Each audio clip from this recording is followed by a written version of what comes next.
And I don't think either of those two would have been able to cope. They'd been anywhere else. And that was the only good thing that happened, was that they were there. Something occurred at Balmoral Castle on the morning of April 25, 2026 that the palace reportedly never intended to become public knowledge. At precisely 9:15 in the morning, a woman renowned for her unshakable composure and deep respect for royal tradition walked into a room that should have been quiet, dignified, and undisturbed, and what she allegedly encountered there did not simply surprise her. According to multiple reports, it triggered a confrontation now being described as one of the most significant legal developments in the recent history of the British monarchy. And the individual reportedly at the centre of it all is not a senior royal, not a political figure, and not an outside threat. He is, according to reports, the son of the Queen Consort herself. By the time you finish watching this video, you will understand just how serious these allegations reportedly are, and why what allegedly began in a Scottish dining room may have consequences that echo through the royal institution for years to come. To fully appreciate what Princess Anne is alleged to have walked into that morning, you first need to understand what Balmoral Castle represents to the royal family, not as a historic building or a visitor destination, but as something far more intimate. This is the estate where Queen Elizabeth II spent her final days.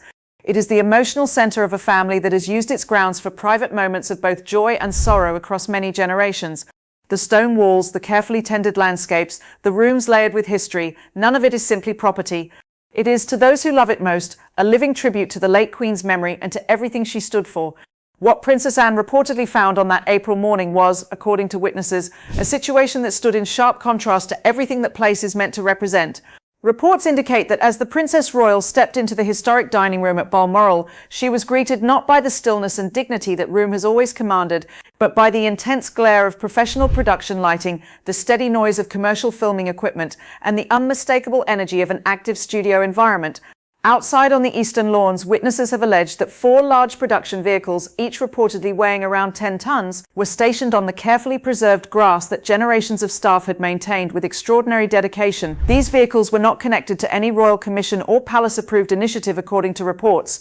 They allegedly belonged to a commercial documentary operation, a for-profit media project reportedly functioning inside one of the most private and protected residences in the entire country. And crucially, according to accounts, it was doing so with paperwork that allegedly gave it every appearance of official permission. That paperwork, it turns out, is where the heart of this story lies. According to staff members present at the time, when Princess Anne requested an immediate explanation from the crew's lead producer, she did not receive an acknowledgement of error.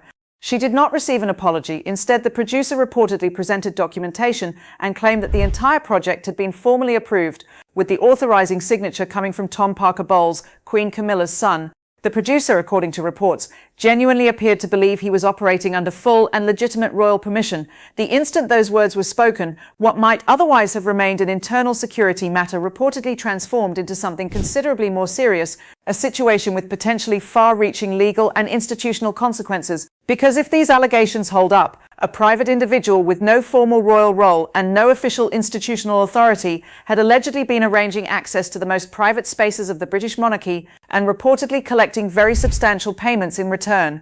The question of how that was allegedly possible is one that investigators are now working to answer in full. What sources close to the inquiry are now reportedly describing as a coordinated access arrangement was allegedly not a careless or impulsive decision. According to those familiar with the investigation, it was a structured operation built across 3 distinct phases, each one designed to make the alleged scheme appear legitimate from the outside. The first alleged phase involved the careful cultivation of perceived influence. Tom Parker Bowles, a figure known publicly for his career in food writing and culinary commentary, reportedly presented himself to international media executives in a very different light, as an individual with rare and privileged access to King Charles and Queen Camilla. In private meetings at prestigious London venues, he allegedly suggested to production companies that he served as an informal but highly connected point of contact for the royal household. For executives based in major American cities, the nuance between a formally designated working royal and the Queen Consort's son was reportedly easy to overlook, and according to allegations, that gap in understanding was used to considerable advantage. The second alleged phase was the creation of documentary support for those claims. Reports indicate that Princess Anne's legal representatives have taken possession of a collection of paperwork that allegedly carries the official letterhead of Buckingham Palace, along with what appear to be administrative seals from senior departments within the palace, including what is reportedly alleged to be a forged communication bearing the apparent authority of the Lord Chamberlain's office. According to investigators, these were not poorly constructed imitations. They were reportedly described as detailed, carefully produced documents printed on high-quality materials and convincing enough to satisfy the scrutiny of professional legal reviewers working on behalf of major production companies. When one such company allegedly raised concerns about the appropriateness of filming in the private sections of Windsor Castle, they were reportedly shown one of these documents, and their reservations reportedly dissolved immediately. The paperwork was allegedly the foundation of the entire operation, and according to reports, it was assembled with considerable care and deliberate intent. The third alleged phase was financial in nature. By positioning himself as a coordinator and consultant for royal property access, Tom Parker Bowles was reportedly able to invoice for what sources describe as access arrangement fees of up to $500,000 per individual contract. Significantly, according to investigators, none of this money was allegedly directed toward the Crown Estate or any fund associated with the upkeep of the royal residences being accessed. Instead, reports indicate that payments were allegedly channeled through a private company registered in the Isle of Man, a jurisdiction well recognized for its financial privacy provisions, and one that would, according to sources, have kept these transactions shielded from routine palace financial reviews. And this was reportedly not a one-time occurrence. According to Princess Anne's forensic accountants, this alleged pattern has now been identified across 12 separate arrangements involving Balmoral, the Sandringham estate, and private areas of Windsor Castle. Every visit Tom Parker Bowles made to a royal property may, according to these allegations, have served a dual purpose.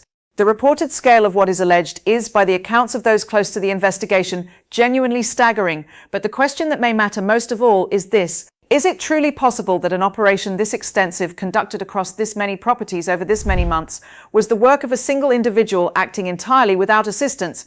The timeline of the alleged scheme, as reportedly pieced together by Princess Anne's legal team, suggests a level of advanced planning stretching back to November of 2025. It was reportedly during that month that Tom Parker Bowles allegedly held a private meeting with senior executives from a prominent American streaming service at an upmarket London location. According to sources, an agreement was reportedly reached at that meeting promising access to royal properties that have never previously been made available for commercial filming purposes. Investigators are said to have described that meeting as the foundational moment from which everything else allegedly developed.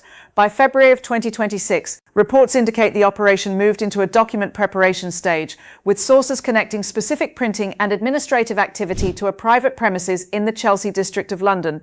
Materials were allegedly produced there with forged official signatures designed to give any production crew a credible paper trail if their presence at a royal property was ever questioned. Then, beginning on April 20th, just 5 days before the Princess Royal's arrival, heavy equipment reportedly began arriving at Balmoral under the stated justification of audio-visual maintenance work on royal systems.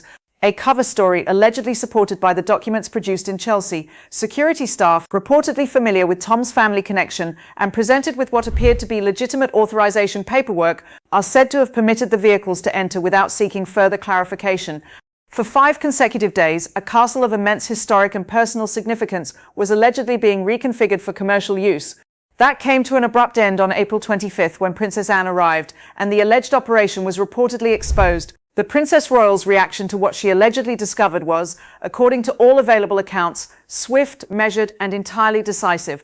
She did not reportedly pass the matter to an assistant or initiate a written exchange through official channels. According to sources, she addressed the commanding officer of the Specialist Protection Unit present at the property directly, issuing a verbal instruction that has since been documented in official security records under log entry BM202604. Every individual without authorized reason to be on the estate was reportedly given 60 minutes to leave of their own accord.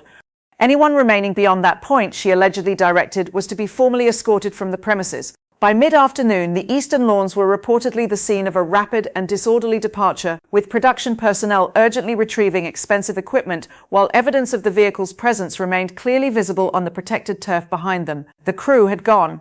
But what they left behind, the paperwork, the contracts, the financial trail, was only beginning to be examined. The development that reportedly transformed this situation from a serious internal matter into something with broader institutional implications did not involve Tom Parker Bowles directly. It concerned the response of the person closest to him. According to sources, Queen Camilla reportedly transferred a considerable sum from her personal finances into an arrangement intended to contribute toward her son's legal costs. This decision, according to palace insiders, was the moment the matter crossed from a family concern into something with genuine constitutional weight. By reportedly allocating personal funds to assist an individual now under formal investigation in connection with alleged unauthorized use of Crown property, the Queen Consort had, according to observers, made her position openly visible. That reported decision is said to have led directly to a late-night telephone exchange between Camilla and Princess Anne, described by those briefed on its content as one of the most candid and serious private conversations between senior members of the royal family in recent years. According to insiders, Queen Camilla reportedly put forward during that conversation the possibility of a prompt and comprehensive financial resolution, one in which the media companies and contractors who had allegedly paid for access would be reimbursed in full, potentially removing them from the legal process and allowing the matter to reach a quiet conclusion away from public attention. Princess Anne's position, according to those familiar with her response, was reportedly clear and immovable. She is said to have regarded the proposal not as a reasonable resolution but as an attempt to use financial means to bring a formal investigation to a premature close. Her view, according to sources, was that the issues at the core of this matter, the alleged reproduction of official royal documents, the alleged misrepresentation of palace authority, the alleged deception of commercial organizations over an extended period, were not issues that a financial settlement could or should resolve. They were matters requiring full legal examination. When Queen Camilla reportedly sought to use funds from the privy purse to facilitate the proposed resolution, Princess Anne is said to have intervened through the royal household's internal financial oversight process to prevent the transfer from proceeding. With that avenue closed, the prospect of a legal confrontation reportedly became, for all practical purposes, inevitable. The situation did not remain between the two women at its centre. By the morning of April 26th, a third figure of considerable significance had reportedly become involved, the Prince of Wales. Sources close to the investigation alleged that Prince William formally authorised the transfer of a confidential internal file to Princess Anne's legal representatives. This document reportedly contained evidence of prior occasions on which Tom Parker Bowles allegedly sought to use his family association for commercial benefit, situations that had previously been addressed without public disclosure. By allegedly providing this material to his aunt's legal team, William was reportedly supplying the evidential basis for demonstrating an ongoing pattern of alleged conduct rather than a single lapse in judgment. Royal observers have interpreted the Prince of Wales's decision to become involved as a clear indication that the younger generation of the royal family is actively supporting a position of constitutional accountability. The internal comparison being noted within the palace is reportedly significant in its own right, separate from any legal proceedings. Princess Anne's children, Zara Tindall and Peter Phillips, have spent their adult lives carefully maintaining boundaries around their royal associations, establishing professional reputations through their own efforts, and consistently declining to use their family connection for commercial leverage. The conduct now alleged of Tom Parker Bowles has, according to one palace source, produced what they described as a profound erosion of trust within the institution, the situation in which the restraint and professionalism of one family's approach is placed in uncomfortable contrast with the alleged behaviour of another. Reports also indicate that the breach of trust provisions within the Crown Estate Act were formally invoked on the morning of April 26th. Under this legal framework, any person found to have derived unauthorized financial benefit from a royal asset can reportedly be held responsible not only for the monetary value obtained, but for the wider damage caused to the reputation and integrity of the Crown. This reportedly lifts the matter well above the level of a standard civil disagreement. Tom Parker Bowles's representatives were allegedly served with a formal notification requiring the complete and unredacted disclosure within 48 hours of every commercial organization with whom he had communicated in connection with royal property access. If that disclosure was not forthcoming within the stated timeframe, Princess Anne's team reportedly indicated they would pursue a legal order permitting the direct seizure of personal devices and financial documentation. Then, as the deadline approached, something emerged that reportedly altered the fundamental nature of the inquiry. Specialists examining the allegedly fabricated Chelsea documents identified something concealed within the file's digital metadata, an administrative access code reportedly assigned exclusively to a small number of senior figures within the royal household for use in authorizing high-level secure communications. The code discovered within the metadata of the allegedly forged documents reportedly corresponds to the secure credential of a senior individual within the King's immediate circle.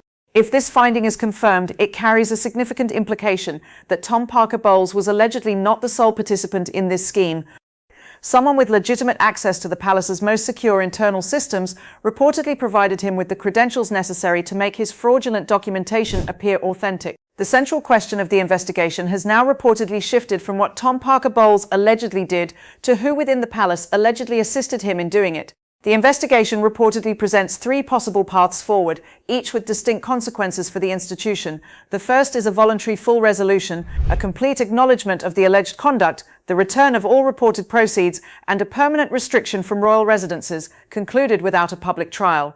Sources suggest this outcome carries roughly a 10% likelihood, primarily because Princess Anne's reported position requires a visible and accountable resolution rather than a private arrangement, and because the legal team, reportedly backed by the Queen Consort's financial support, appears prepared to contest the matter. The second possibility is a full legal trial in a public court, an outcome described by analysts as the most damaging scenario the institution could face, potentially requiring Queen Camilla to provide testimony regarding the reported transfers from her private accounts, and carrying the risk of further disclosures regarding the conduct of other palace figures. This outcome is estimated at around 30% probability.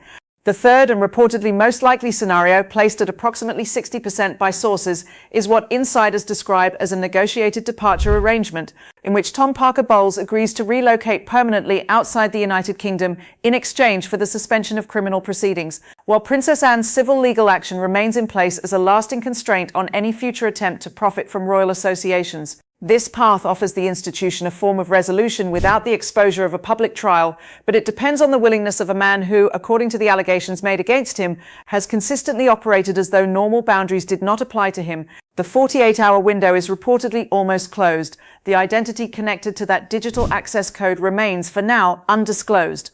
The palace is, by all credible accounts, navigating one of the most sensitive periods of internal division it has faced in modern times, and somewhere within those walls, according to the investigation's most recent findings, an individual allegedly holds information that could fundamentally change the public understanding of how this situation came to exist.